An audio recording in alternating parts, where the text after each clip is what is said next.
Good day, everyone. My name is Lara Santiago, and let me discuss the public relation. The case of the Sheraton and Hotel and Towers. Introduction. The powerful words of non-profit organizations can make or break a hotel. This is a very strong statement when you consider our public relation films. Richmond Public Relations represent the Sheraton Hotel and Towers, a hotel that has potential revenues of 80 million to 100 million a year in rooms, foods, and beverage. More than 600 people. The time and effort that hotels allot to public relations and non-profit can profoundly influence destination decisions of meeting planners and major associations. So, there are examples of marketing and associated activities. Number 1 is donations. Every day, the Sheraton receives 3 or 4 letters from local organizations soliciting donation of cash, rooms, and meals for benefits, auctions, and raffles. All of these organizations have non-profit status and are doing valuable work in the community. They range from the symphony, opera, and ballet to the large hospitals and universities. The smallest of preschool and local grassroots citizens activities organizations are also regular solicitors. Each of these organizations has a mission and purpose that, if realized, could make the community a better place in which to live. Each decision must be based on a benefit to the hotel. So, let me give an example of how working with the community has indeed benefited the hotel. One is, such as request was a handwritten note from an elementary school student requesting a complimentary room for her school raffle. Then, next is associations national meetings.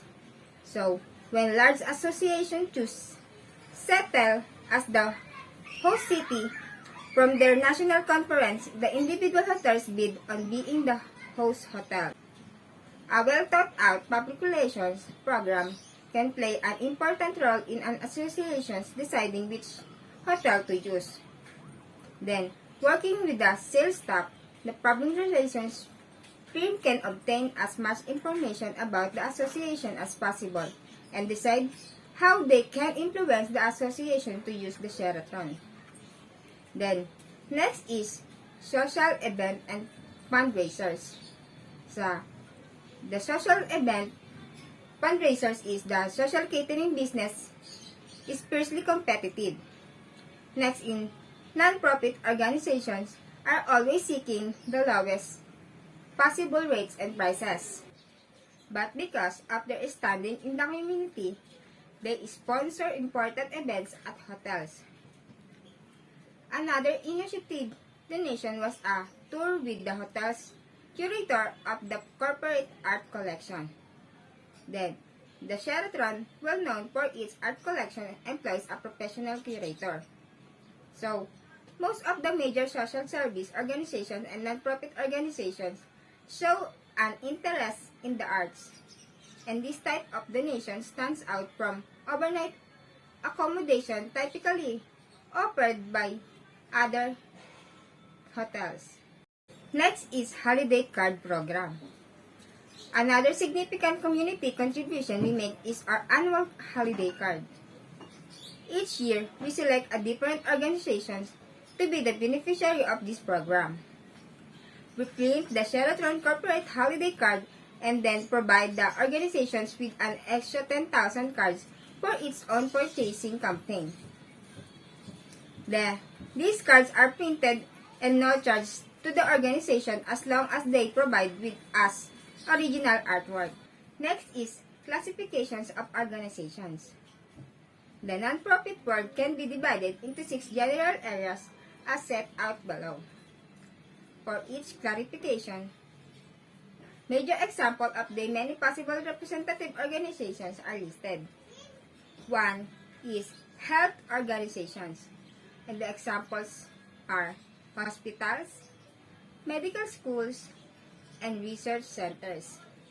Next is educational organizations, and the examples are alumni associations, university and college fundraising campaign, high school and PTA organization, and preschool and private school fundraisers.